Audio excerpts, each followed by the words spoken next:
Whether you're a true crime junkie or just getting into it, I've got the perfect show for you. Crime House True Crime Stories, a Crime House Studios original. Every Monday, you'll go on an in-depth journey through two of the most notorious true crime cases from that week in history, all linked by a common theme.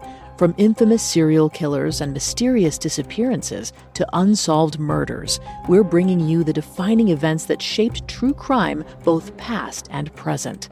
Each episode dives into the stories behind the headlines, featuring high-profile cases from past and present, including the murder of Gabby Petito, the kidnapping of Elizabeth Smart, the Heaven's Gate cult tragedy, and so much more.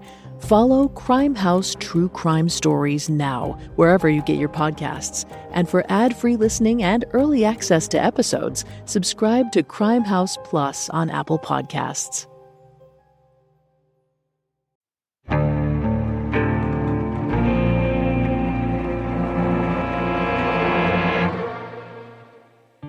It's Valentine's Day 1929, and the 2100 block of Chicago's North Clark Street is unusually noisy. This particular corner is mostly small apartment buildings, so the only sounds that normally disturb the peace are the occasional family squabble. That's why the unmistakable sound of gunfire a little before 11 a.m. catches the locals' attention.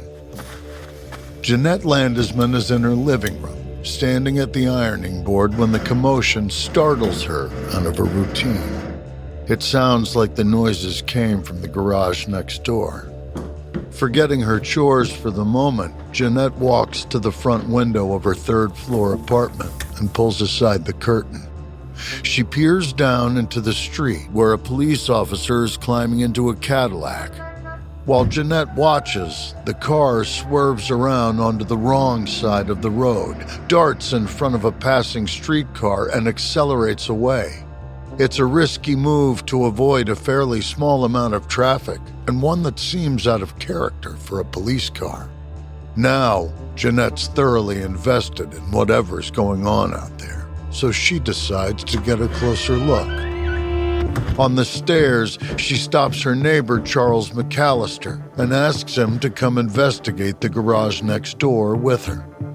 Charles is supposed to be leaving for work, but he feels like he can't let Jeanette poke around a dingy brick garage alone, so he follows her downstairs and out onto the busy street. The Cadillac is long gone, but it's left behind a hum of disquiet on North Clark Street. Jeanette and Charles make for the garage. Jeanette tries the door first, but she can't budge it, so Charles steps forward to help. The door finally gives way, spilling light into the gloom beyond. Peering inside, Charles suggests Jeanette hangs back. Neither of them are sure what's waiting inside the garage, but Charles thinks whatever it is might be too much for a woman's delicate sensibilities. He moves through a sparsely furnished office and into the cavernous garage space out back. Rows of trucks form a kind of dark hallway, leading deeper into the building. Their canvas-covered shapes throw eerie shadows. And over the echo of his footsteps, Charles can hear the quiet whimpers of a dog. At the end of the makeshift corridor, the space is brighter, lit by a single bulb, but he wishes darkness would swallow the scene before him. Charles can see the dog now, and why it's crying. 6 lifeless forms lie on the ground. There's a 7th collapsed over the back of a chair. The bodies have been torn apart by bullets and buckshot, leaving a spreading slick of blood beneath them. Charles doesn't want to walk through the blood. He can't, but he also knows he can't stand there forever. He has to do something. After several heart-pounding seconds, he turns on his heel and walks back towards the front of the building. As he goes, Charles hears a man's voice call out weakly. It's probably just his mind playing tricks on him, conjuring ghosts out of shotgun smoke. But after he gets back outside to Jeanette and tells her to summon the police, Charles can't help but wonder, What if one of those men is still alive? Americans spend an average of 90% of their time indoors. But did you know that indoor air can be up to 100 times more polluted than outdoor air? Breathe easy with Air Doctor, the award-winning air purifier that eliminates 99.99% of dangerous contaminants like allergens, viruses, smoke, gases, mold spores, and more. Air Doctor was voted best air purifier by Newsweek, so it's no surprise that 98% of Air Doctor customers agree their home's air feels cleaner, safer, and healthier. Unlike other purifiers, Air Doctor captures invisible particles 100 times smaller than standard HEPA filters. Head to airdoctorpro.com and use promo code AmericanCriminal to get up to $300 off today. Air Doctor comes with a 30-day money-back guarantee, plus a 3-year warranty, and $84 value free. Get this exclusive podcast-only offer now at airdoctorpro.com. airdoctorpro.com using promo code AmericanCriminal. Ryan Reynolds here from Mint Mobile with a message for everyone paying big wireless way too much. Please, for the love of everything good in this world, stop. With Mint, you can get premium wireless for just $15 a month. Of course, if you enjoy overpaying, no judgments, but that's weird. Okay, one judgment. Anyway, give it a try at mintmobile.com/switch. Upfront payment of $45 for 3-month plan, equivalent to $15 per month required. Intro rate first 3 months only. Then full price plan options available. Taxes and fees extra. See full terms at mintmobile.com.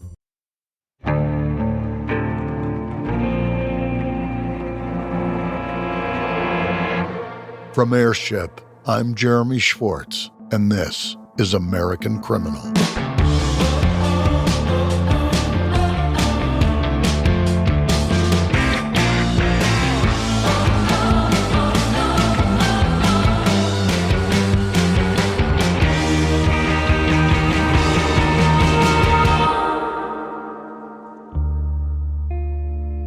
Years before the St. Valentine's Day massacre shook the city of Chicago, Al Capone was just a rising star in the orbit of the wily mobster Johnny Torrio. After fleeing a vengeful rival gangster in New York, Capone had set up in the Windy City. The 22-year-old had proved himself a willing and capable lieutenant for his mentor. He'd started out as a bouncer before quickly working his way up through the ranks until it was clear to everyone in Torrio's gang that Capone was the boss's chosen successor. But although Torrio was an intelligent leader with a strategic brain, life atop the criminal underworld wasn't easy. Prohibition had created a lucrative trade in illegal alcohol, and Chicago was home to many gangs all fighting for a piece of the action. Torrio dominated the South Side, and the North Side gang held the North. But there were plenty of other smaller groups in just about every neighborhood of the city. The Jennas, the O'Donnells, the Sultas McCarlin mob. At every turn, there were enemies to deal with. Rival gangs and assassins, greedy journalists, and crusading cops. There were palms to grease, elections to rig, and bodies to dispose of. But for people like Torrio and Capone, that was all just part of the gig. They were building a crime empire the likes of which Chicago had never seen, and they weren't going to let anything or anyone stand in their way. This is episode 2 in our 4-part series on Al Capone, The Price of Doing Business. It's a cool evening in Chicago late in 1921, and Al Capone's waiting patiently at the back of an Italian restaurant. He and his mentor, Johnny Torrio, sit in a screened-off room. The sounds of the busy establishment drift through the wall. The constant hum of conversation, a quartet of musicians, faint clatters from the kitchen. Before Capone and Torrio stretches a long table covered in a white cloth. They're expecting a big group tonight. But what's planned isn't a gathering of loyal employees, nor is it a meeting with local officials about the size of their latest bribe. No. 39-year-old Torrio has reached out to a disparate group of criminals from Chicago's South Side to hear a radical pitch. He wants them to join forces. As Torrio's handpicked protege, 22-year-old Capone delivered most of the invitations personally. So he recognizes each of the men as they enter the room in twos and threes, all of them wearing stylish suits and gray fedoras. As Capone looks around, he sees some rivals, some allies, and even some small-timers too inconsequential to have mattered before. But Torrio insisted that everyone be given a seat at the table. After all, numbers mean strength. Since the assassination of the mobster Big Jim Colosimo in 1920, Torrio's empire has only grown. With his steady hand at the wheel, the organization has expanded from its original foundation of brothels to include speakeasies, bootlegging operations, and racketeering. But Torrio's individual success has come at a time of growing violence between Chicago's gangs.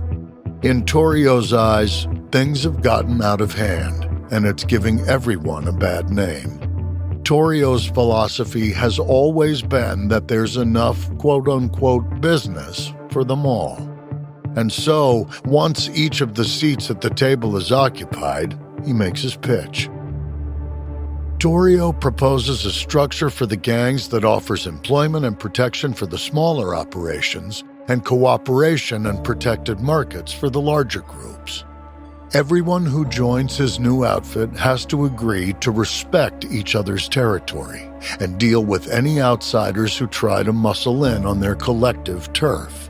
Because if Chicago's gangs can unite under one banner, Torrio's certain they'll be unstoppable.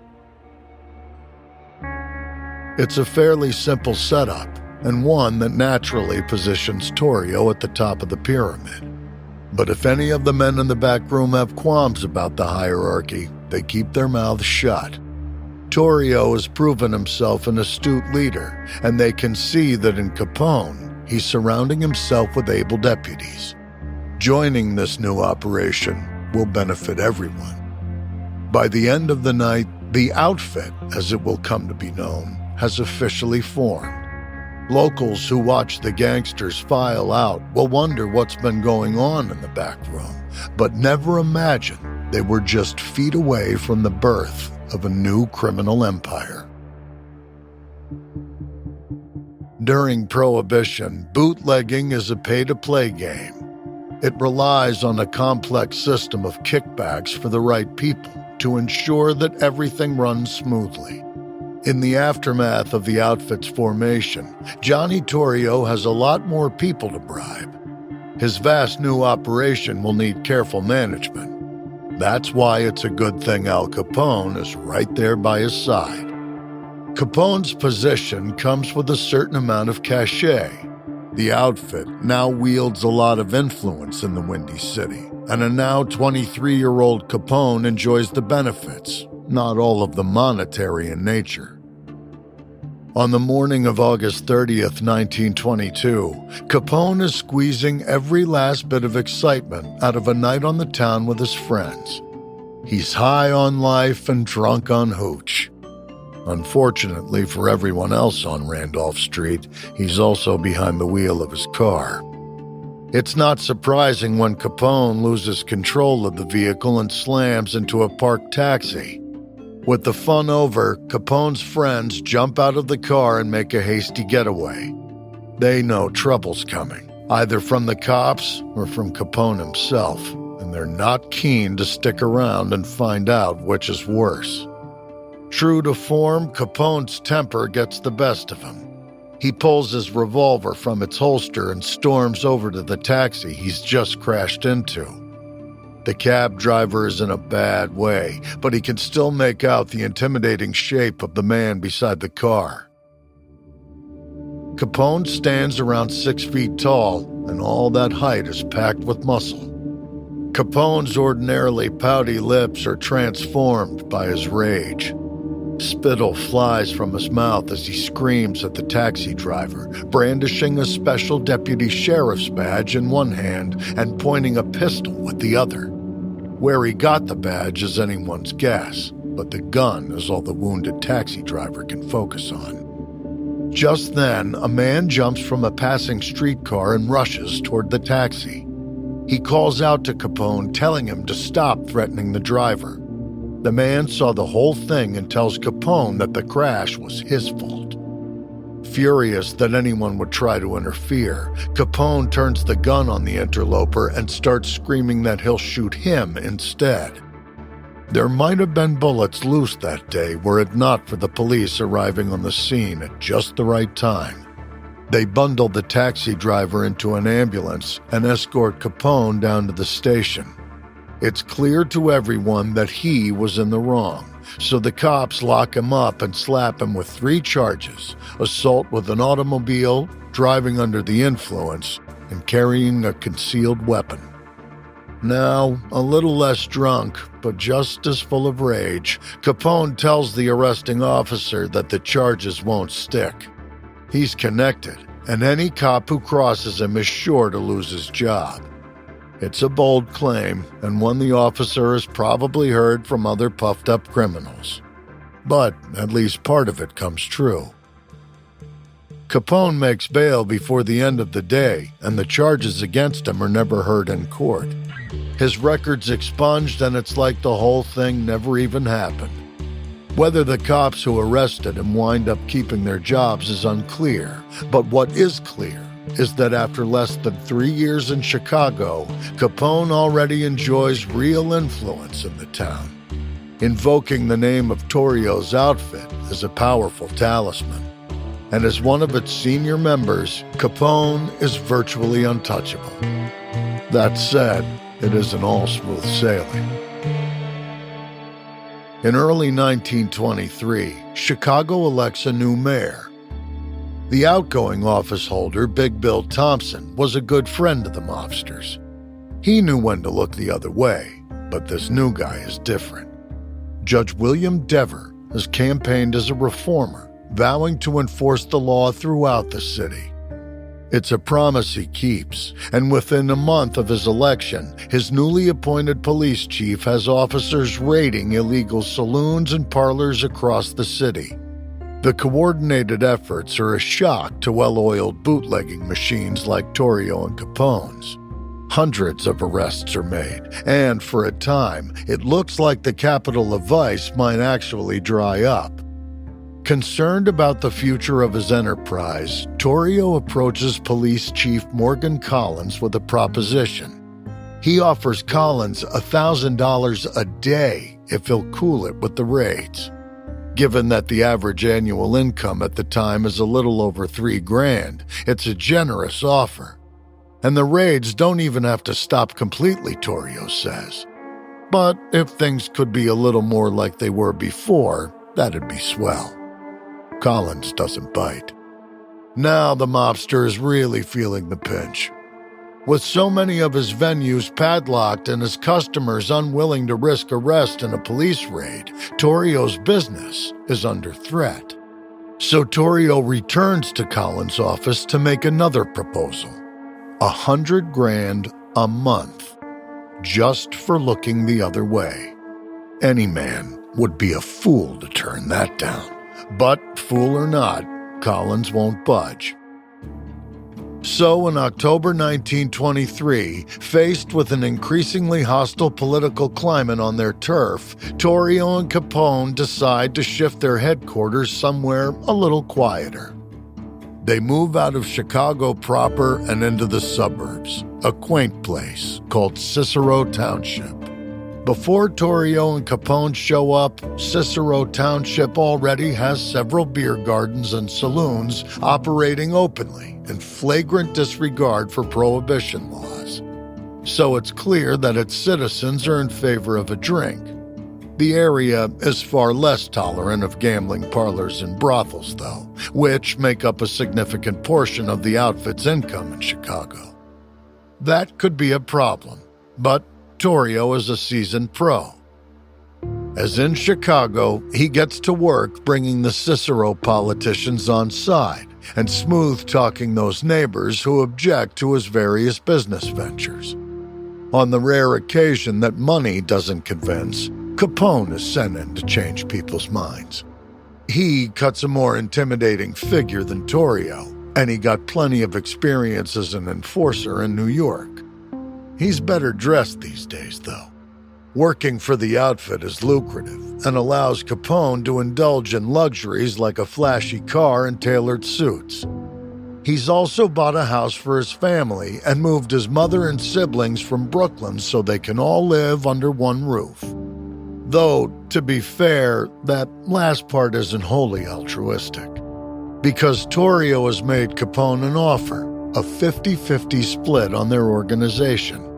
The long-anticipated handoff from master to apprentice has begun. But when faced with the reality of running the sprawling criminal empire, Capone decides he wants some familiar faces at his side. His older brothers, Ralph and Frank, have been involved in organized crime in New York since they were all kids, and Capone admires them dearly. They're natural choices for his first lieutenants. All three of Capone's brothers know the dangers of their chosen field. They've seen their share of violence and dealt out plenty of their own. But they're still young men, possessed with all the fearlessness of youth. Despite their reckless bravado, however, the fact is, not all of them will make it out of Cicero alive. This is a weird thing I never realized. You know, over 4% of Murderpedia entries are related to life insurance. So that's over 600 murders a year in the United States, with life insurance being the motive. So get some really good insurance. Do it at SelectQuote. SelectQuote is one of America's leading insurance brokers with nearly 40 years of experience, helping over 2 million customers find over $700 billion in coverage since 1985. Now, other insurance and brokers offer impersonal, one-size-fits-all policies that may cost you more and cover you less, while SelectQuote can help you find the right policy for you. Been worried about trying to fit shopping for life insurance into a busy schedule? Well, in as little as 15 minutes, a SelectQuote licensed insurance agent can tailor a life insurance policy to your family's needs and budget. And have you been concerned about the cost of life insurance? Well, it's more affordable than you think with SelectQuote, with some policies costing less than $1 a day. Plus, if you're in good health, they work with carriers that can get you same-day coverage with no medical exam required. Head to SelectQuote.com and a licensed insurance agent will call you right away with the right policy for your life and your budget. SelectQuote. They shop, you save. Get the right life insurance for you for less at SelectQuote.com/American Criminal. Go to SelectQuote.com/American Criminal today to get started. That's SelectQuote.com/American Criminal. You know, if you run a small business, there's nothing small about it. As a business owner, I get it. My business is and always has been completely consuming since I started. Every day there's a new decision to make, and even the smallest ones feel gigantic. Something that can help this whole process not feel so daunting is the right platform that has all the tools you need to be successful. Well, guess what? It exists, and it's called Shopify. Shopify is the commerce platform behind millions of businesses around the world, and 10% of all e-commerce in the U.S., from household names like Mattel and Gymshark to brands just getting started. Tackle all the important tasks in one place, from inventory to payments to analytics and more. Shopify makes the marketing minefield easy with built-in tools for running social media and email campaigns so you can find new customers and keep them. And if you're looking to grow your business internationally, Shopify has global selling tools to help you in over 150 countries. Perhaps in person is more your thing. Shopify's award-winning point of sale connects your online and offline sales all in one place. With 99.99% uptime and best converting checkout on the planet, you'll never miss a sale again. Only with Shopify. Get all the big stuff for your small business right with Shopify. Sign up for your $1 per month trial and start selling today at shopify.com/American Criminal. Go to shopify.com/American Criminal. Shopify.com/American Criminal.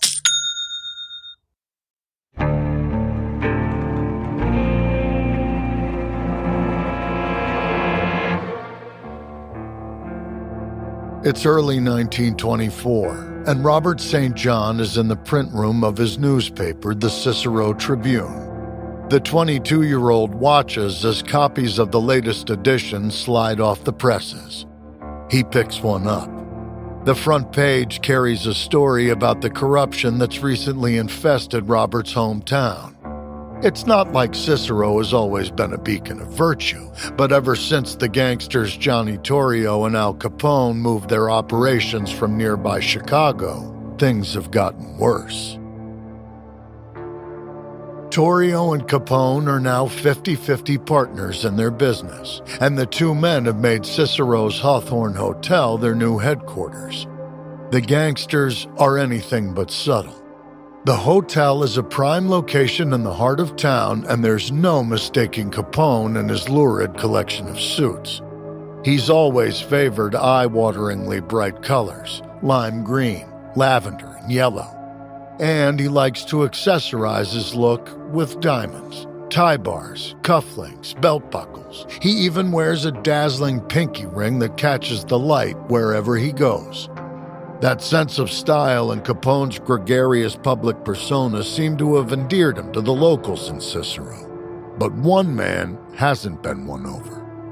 And now journalist Robert St. John is determined to reveal the sordid truth behind Capone's flashy exterior. St. John knows that the people of Cicero like a drink, but he's convinced they don't want the brothels and casinos that Torrio and Capone are opening up. And they certainly don't want the kind of violence on their streets that's been giving Chicago a bad name for years. So, with dogged tenacity, St. John has set out to expose all of the underhanded tactics used by Torrio and Capone. He wants to make sure everyone in his town is paying attention to the intimidation and threats, the bribes and the kickbacks. St. John won't let the outfit take over Cicero without opposition. Thankfully, he's got the perfect opportunity coming to make a stand. There will be an election in Cicero in 1924. It will decide who rules the suburb, the people or the mobsters. The current mayor is Republican Joseph Clenna. He's served for 3 terms and is now seeking a 4th. That would suit Capone and Torrio just fine because Clenna is a man on the take. He's been happy to do business with the gangsters from Chicago. But as St. John and his Tribune newspaper continue the noisy crusade against Torrio and Capone, public opinion in Cicero starts to turn, not only against the mobsters themselves, but against their pet politicians as well. The citizens of Chicago have recently kicked out a corrupt mayor and replaced him with a reformer. Now there's a real danger that Clenna and the rest of the Republican candidates in Cicero will lose this election as well. And if that happens, then things will get much, much harder for the mobsters in Cicero. So the beleaguered mayor comes to Capone and Torrio begging for help. If they can get him reelected, his administration will continue to look the other way in any matter involving the outfit. For Capone and Torrio, it's a no-brainer of a deal. So Capone summons his brother Frank to his side. He's not as imposing as Al or Ralph, but he has a knack for bending people to his will. And in Capone's mind, that makes Frank responsible for the outfit finding success at the polling booths. The brothers soon land on what they think will be the perfect solution for their publicity troubles: good deeds. The only way to turn things around is for the people of Cicero to see the outfit helping to improve the community. They'll pave streets, they'll clean up entire neighborhoods if they have to, anything to get voters back on their side. So Frank gets to work doing just that. Then, to make sure everyone in town hears about the improvements, Frank leans on the editors of the Cicero Life, the Tribune's rival paper. All of a sudden, there are two competing narratives in town, one painting Capone as a villain and one shining a light on him as a hero of the community, a man of the people. As Election Day draws closer, the Chicago Tribune gets wind of Capone's underhanded tricks and publishes a piece warning that Cicero Township is about to see a bloody, dishonest election. Because by now, it's not just a war in the press raging in Cicero. Torrio and Capone's takeover has made the town much more appealing to rival gangs eager for a slice of the action. So some of them have thrown their weight behind Democratic nominees running against Clenna's Republican ticket. Election Day promises to be a tense affair in Cicero.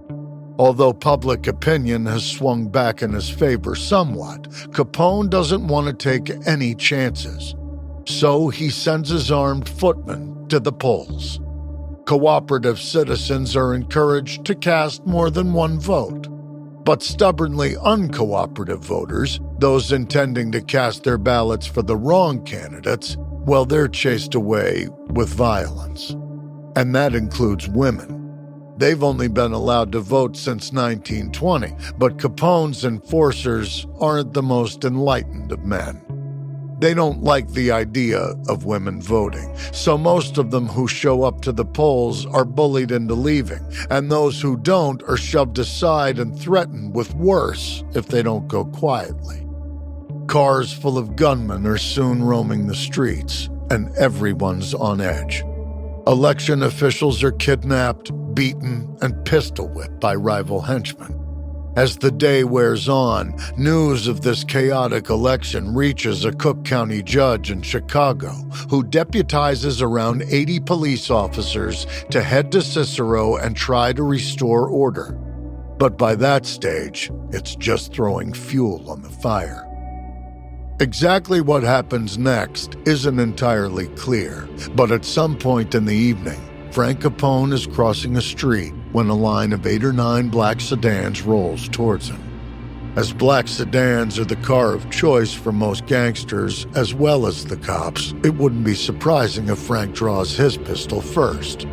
Then again, perhaps the police are feeling trigger-happy after all the violence the gangs have unleashed in Cicero. However it starts, a shootout begins in the middle of the street.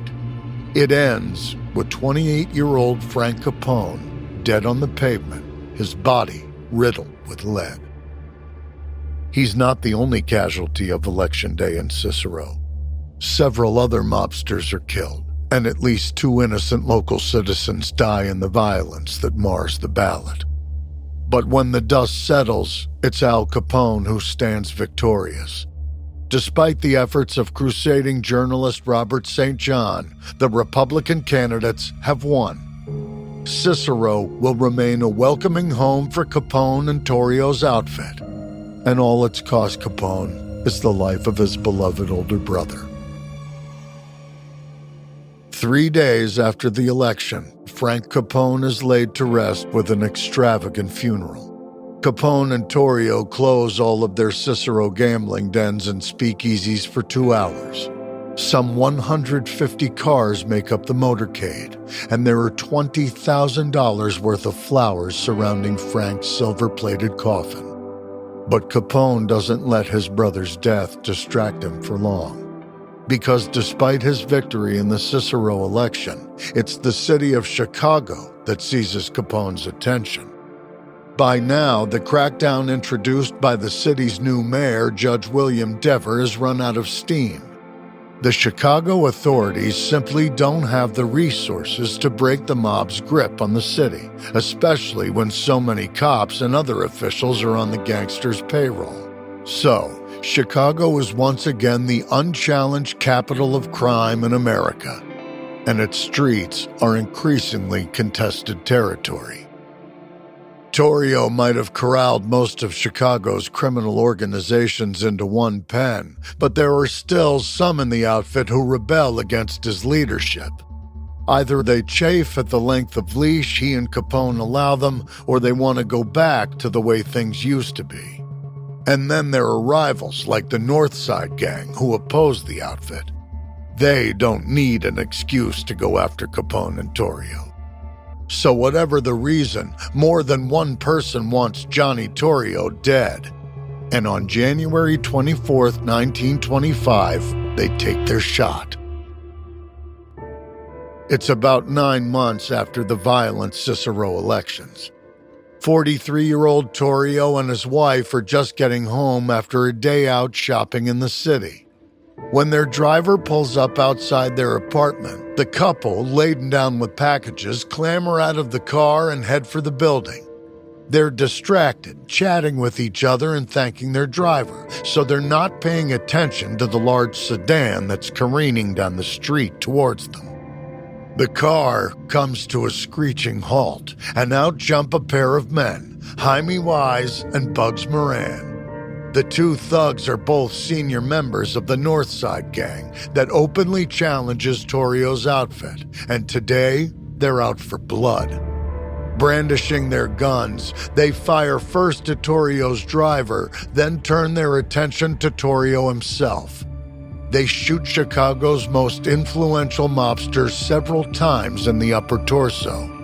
Then, when their target is helpless on the ground, Moran moves in to take the kill shot. Moran gets up close enough to see the blood soaking through the older man's winter coat. He holds his gun to Torrio's head. A sinister smile curls at the corners of Moran's mouth as he squeezes the trigger. Nothing happens. The gun won't fire. Either it's jammed or Moran's out of bullets. Knowing that the cops can't be far off, Moran and Wise race back to their car and speed away. They expect Torrio to die from his wounds, but instead he's rushed to the hospital, where surgeons manage to save his life. When investigators visit Torrio in his sickbed, they ask who tried to kill him. But Torrio keeps his mouth shut. Like every other mobster in the city, he observes omerta, the gangland code of silence, and not even a few bullets will convince him to talk. He spends a month in the hospital recovering from the attempt on his life. And while Torrio convalesces, Capone keeps watch over his mentor, sleeping on a cot in an adjoining room. It's that loyalty that endears Capone even further to Torrio. And it's why, as Torrio recovers, he feels comfortable in the knowledge that there's a steady hand on the wheel. Because although the outfit wields considerable power, a storm is brewing in Chicago. And it's a maelstrom that will leave the streets of the city red with blood.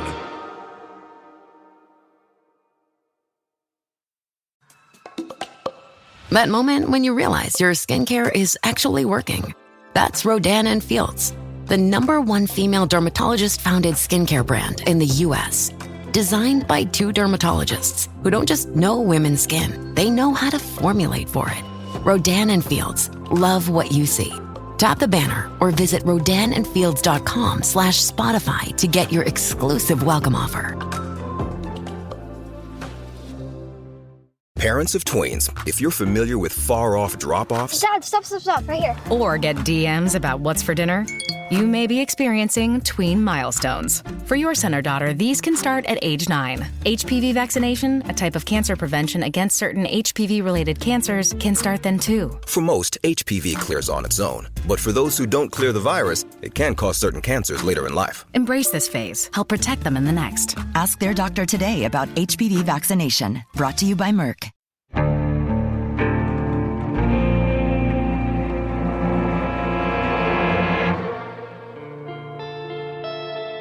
It's the morning of November 10th, 1924 in Chicago, a few months before the attempt on Johnny Torrio's life. At a flower shop on North State Street, the owner, Dean O'Banion, is checking that he's got the orders ready for an upcoming funeral. The city's gangsters go all out when they're bidding farewell to one of their own, and O'Banion makes a mint every time there's bloodshed. It's a strange position to be in, profiting off of so much death. But O'Banion's no stranger to the realities of the criminal underworld. In addition to his floristry business, he's also the leader of Chicago's North Side Gang, and one of the few groups not aligned with Johnny Torrio and Al Capone's outfit. Still, O'Banion mostly gets along with everyone. After all, he prepares flowers for allies and enemies alike. So when three men enter his shop this bright, chilly morning, he greets them warmly. One of the men stands a few paces in front of his companions and goes to shake hands with O'Banion.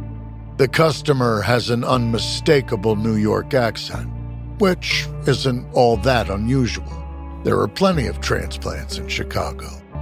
What is strange is that the customer grabs hard to O'Banion's arm when he holds it out to shake. He won't let go. And for one terrifying moment, O'Banion knows what's about to happen. The two men who hung back each produce a gun and shoot O'Banion while he's held in place. Bullets hit his chest, head, and throat, any one of them fatal shots. Then, with their target dying on the floor, surrounded by funeral arrangements, the three assassins make a hasty exit from the store. In the aftermath of the hit, descriptions of the killers circulate and seem to match three gangsters known for being hired guns. Frankie Yale, a sometimes hitman and longtime associate of Al Capone and Johnny Torrio, as well as John Scalise and Albert Anselmi, a pair of gunmen tied to the Jenna crime family, allies of the outfit. As usual with gangland murders, no arrests are made in the case, but the assassinations sets at odds two powerful groups, O'Banion's North Side Gang and the Jennas. There's never been much love lost between them, but now the North Siders believe that the Jennas killed their leader, and they're determined to get revenge. So, in the spring of 1925, the leader of the Italian gang, Angelo Jenna, has a target on his back. His number finally comes up on May 25th, when he's ambushed in the city. His assassins are gone before the authorities arrive, and although he initially survives the attack, Angelo won't name the men who shot him. He dies that same day, silent to the end.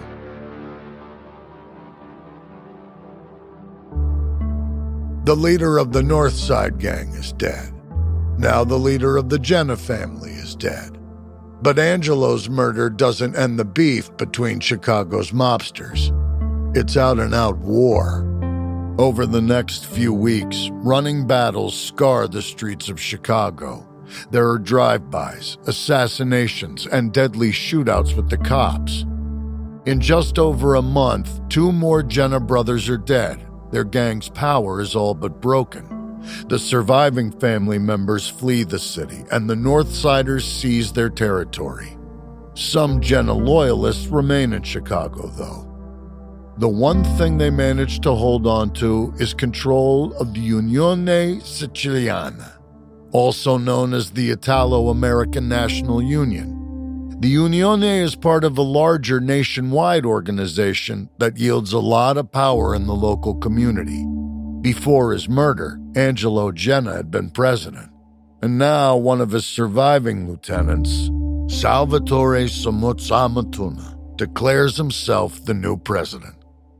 But leadership of the Unione Siciliana is a coveted prize among the mobsters of Chicago. Uneasy lies the head who wears the crown. The fighting in the Windy City isn't over yet. All in all, it's a breathless, bloody few months, and it seems like Capone and the rest of the outfit have managed to stay out of the crosshairs. But perhaps there's a reason for that. Rumors have it that it was in fact Capone who orchestrated the Jenna murders as a way to get the Unione under his control. Now, Samuz is making things difficult. He starts using his position to bully Italian business owners into making donations to a legal defense fund for two Jenna gunmen awaiting trial. That's not so much of a big deal now, but it will cause trouble down the line. For now, though, Samutz himself only makes trouble until the evening of November 10th, 1925. That's when he's assassinated in a barber shop on Roosevelt Road. The war between the Northsiders and the Jennas has raged for an entire year by this point. But as there's not many in the Jenna gang left to kill, things seem to have settled at last. The organized crime landscape in Chicago feels stable for the first time in months. It's around this time that Johnny Torrio makes an announcement. He's fully recovered from the attempted hit in January, but the whole episode is shaking him. The thought of leaving his beloved wife a widow is too much for him to bear. So, he's getting out. He's leaving Chicago and heading to Europe. It's the kind of news that might spell disaster for the outfit.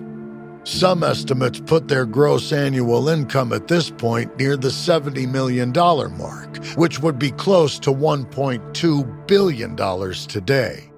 Now, the man who brought it all together, the visionary who united so many of the city's gangsters, is running scared. It could lead to a dangerous power vacuum in Chicago, but Torrio has been planning this moment for years. And as he steps down, there's already someone ready and able to take his place, 26-year-old Al Capone. Given that the transition has been a half-decade in the making, it's a smooth handoff. But as Capone settles onto his new throne, there's more trouble brewing in Little Italy. The legal defense fund that Samutz was extorting out of Chicago businessmen has no real purpose after Samutz's assassination. But the guy in charge of raising the money, Orazio Tropea, wants to keep collecting. He doesn't have charitable intentions. He wants the money for himself, and the menacing 44-year-old isn't content to take no for an answer. He visits Italian-owned businesses, demanding more donations from them. And when people refuse to contribute, he kills them. At least 3 business owners from Little Italy die by Tropea's hand, which convinces terrified neighbors to open their wallets. Tropea and his footmen eagerly take people's money until February 15, 1926. That evening, a shotgun blast from a passing car hits Tropea in the head.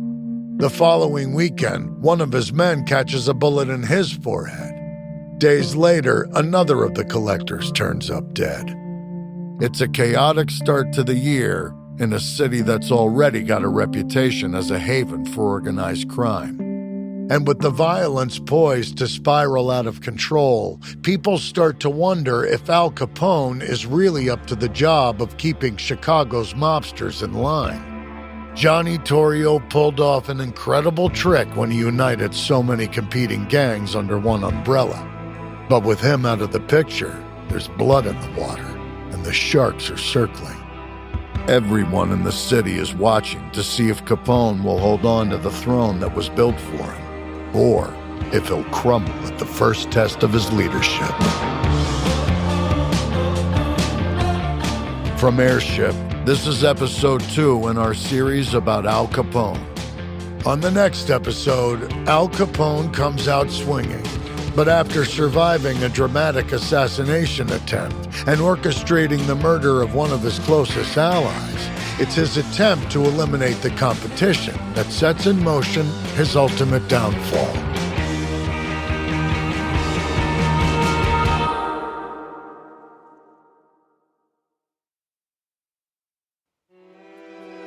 If you'd like to learn more about Al Capone, we recommend Mr. Capone, The Real and Complete Story of Al Capone by Robert J. Schoenberg, and Capone, His Life, Legacy, and Legend by Deirdre Blair.